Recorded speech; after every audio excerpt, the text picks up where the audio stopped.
अस्सलाम वालेकुम class 9 students. आज हम फिजिक्स के चैप्टर नंबर 5 का न्यूमेरिकल 5.10 सॉल्व करेंगे।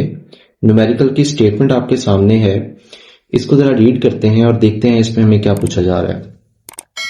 स्टेटमेंट कह रही है a box of mass 10 kilogram is pushed up along a ramp of 15 metre long. हमें जो डेटा गिवन है पहले उसको लिख लेते हैं। हमारे पास मैस गिवन है 10 किलोग्राम और उस मैस को हम पुश कर रहे हैं, उसको धक्का लगा रहे हैं किसी रैंप के ऊपर चढ़ाने के लिए, और उस रैंप की जो लेंथ है, जो डिस्टेंस दिया हुआ है, वो हमारे पास है 15 मीटर। ठीक है।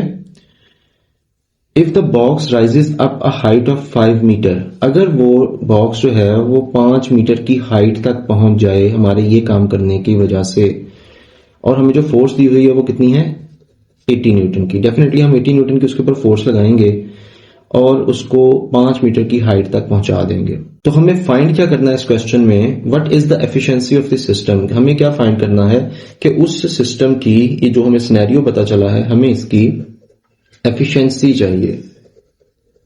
ठीक है। ये हमारे पास टोटल डेटा गिवन है, हमारे पास मैस दिया हुआ है, हमारे पास डिस्टेंस दिया हुआ है, हाइट गिवन है, फोर्स गिवन है, और हमें क्या फाइंड करना है, उसकी एफिशिएंसी फाइंड करनी है। डेफिनेटली जब एफिशिएंसी का हमसे पूछा गया है तो हमारे माइंड में फौरन से एक फॉर्मूला आएगा जो आपने टॉपिक में पढ़ा था, पेज नंबर 121 के ऊपर है। ये आपके सामने लिखा हुआ है परसेंटेज एफिशिएंसी का formula, which is useful output energy divided by total input energy multiply by 100। तो डेफिनेटली हम भी इसी फॉर्मूले को यूज करेंगे और इसमें से हम वैल्यू फाइंड कर लेंगे। लेकिन यहां पर थोड़ा सा देखना हमें क्या पड़ेगा कि हमारे सिस्टम की जो हमें सिनेरियो दिया हुआ है उसकी आउटपुट एनर्जी क्या है और इनपुट एनर्जी क्या है। इसके लिए हम पहले सिनेरियो को समझते हैं। ठीक है। अब जरा गौर से देखना है आपने, सिनेरियो हमें क्या दिया हुआ है, एक रैंप है। जैसे मैं यहाँ पे एक रैंप बना लेता हूं, फर्ज करें ये एक रैंप है, जैसे स्लोप होती है नॉर्मली घरों के बाहर। ये आपके पास एक रैंप है और इसके ऊपर एक बॉक्स पड़ा हुआ है और उसका मैस हमें गिवन है। ठीक है। इस बॉक्स के ऊपर हमने एक फोर्स अप्लाई की, डेफिनेटली इस डायरेक्शन में की होगी। तो फोर्स अप्लाई करने के बाद इस रैंप ने कुछ डिस्टेंस कवर किया। वो डिस्टेंस कितना है, डेफिनेटली वो इस रैंप की लंबाई के बराबर होगा, जो कि हमें गिवन है कि एस किसके इक्वल है 15 मीटर का ये रैंप है। ठीक है। फोर्स अप्लाई करने के बाद ये जो बॉक्स है ये डेफिनेटली यहां पे टॉप पे पहुंच गया। ठीक है। और हमें इसमें क्या दिया हुआ है कि जब ये इस पोजीशन पे पहुंचा है तो हमें इसकी हाइट भी दी हुई है कि इसने कितनी हाइट कवर कर ली। इसने जो हाइट कवर की वो है 5 मीटर। ठीक है। सो हमने क्या बताना है, हमने बताना है कि सिस्टम की एफिशिएंसी क्या होगी। होपफुली आपको थोड़ा सा सिनेरियो समझ आया होगा। तो हम इसमें से जरा आप देख लेते हैं कि हमारी इनपुट एनर्जी क्या है और हमारी आउटपुट एनर्जी क्या होगी। ठीक है। अब देखें इनपुट क्या होता है, वो चीज जो मैंने इस सिस्टम के ऊपर या मैंने इस बॉक्स के ऊपर अप्लाई की। मैंने क्या अप्लाई किया था, मैंने फोर्स अप्लाई की और उसके नतीजे में उसने क्या किया, उसने कोई डिस्टेंस कवर किया। तो दैट मीन्स कि ये हमारा क्या है, ये हमारा इनपुट है। और इनपुट में जब आपने पढ़ा होगा वो वर्क की डेफिनेशन में कि जब हम किसी भी बॉडी के ऊपर फोर्स अप्लाई करते हैं और वो बॉडी कुछ डिस्टेंस कवर करे in the direction of force, तो वो क्या करती है, वो को वर्क करती है। ठीक है। सो इसका मतलब है हम यहाँ पे पहले सबसे क्या फाइंड करेंगे, वर्क फाइंड करेंगे कि हमारी इस फोर्स ने इस ऑब्जेक्ट के ऊपर, इस बॉक्स के ऊपर कितना वर्क किया। और इन शॉर्ट वही हमारी क्या होगी, इनपुट एनर्जी होगी। ठीक है। ये हमने इनपुट लगाई और इनपुट लगाने के बदले में क्या हुआ, बदले में ये हुआ कि ये जो बॉक्स था ये इस पर्टिकुलर हाइट पे पहुंच गया, विच इज 5 मीटर। तो इसका मतलब है इसके बदले में क्या हुआ, इस बॉक्स के अंदर एक एनर्जी स्टोर हो गई होगी। डेफिनेटली वो किस वजह से हुई होगी, क्योंकि वो हाइट के ऊपर चला गया। और अगर आपको याद हो तो हमने दो तरह की एनर्जीज पढ़ी थी, एक थी काइनेटिक एनर्जी और दूसरी थी पोटेंशियल एनर्जी। ठीक है।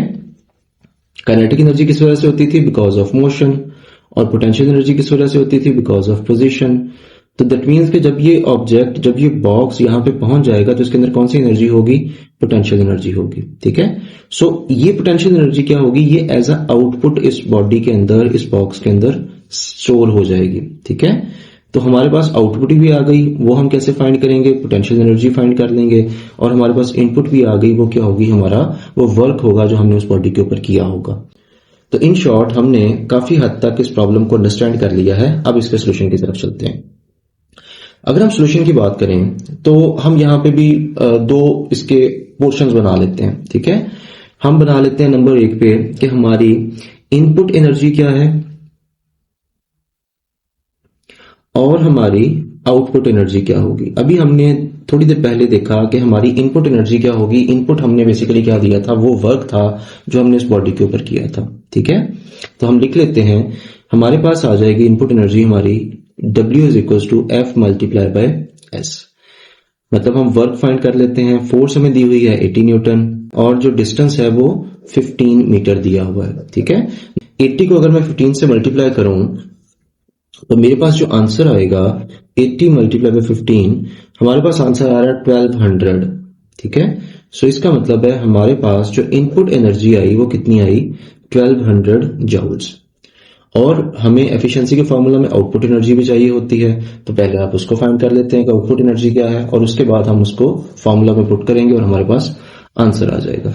तो यहां पे हम छोटी सी एक हेडिंग बना लेते हैं आउटपुट एनर्जी की। ठीक है, अब अभी थोड़ी देर पहले हमने अंडरस्टैंड किया, उसको समझा उस सिनेरियो को कि आउटपुट एनर्जी हमारी क्या होगी, वो बेसिकली हमारी पोटेंशियल एनर्जी होगी। ठीक है, और पोटेंशियल एनर्जी का फॉर्मूला क्या था, ग्रेविटेशनल पोटेंशियल एनर्जी का mgh होता है। तो मैस हमें गिवन है हमारे डेटा में, देखें जरा कितना है, 10 किलोग्राम। तो हम पुट कर देते हैं, मैस 10 किलोग्राम है। जी की वैल्यू, ग्रेविटेशनल एक्सीलरेशन कितना होता है वो भी आपको पता है, 10 मीटर पर सेकंड स्क्वायर होता है। और इसी तरह से जो हाइट उसने अटेन की है बॉक्स ने, अब कितनी है, वो 5 मीटर है। तो हम इसको भी यहां पर लिख देते हैं।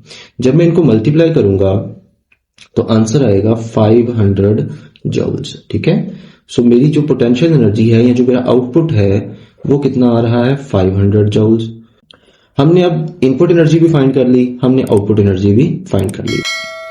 एफिशिएंसी किसके इक्वल थी, यूजफुल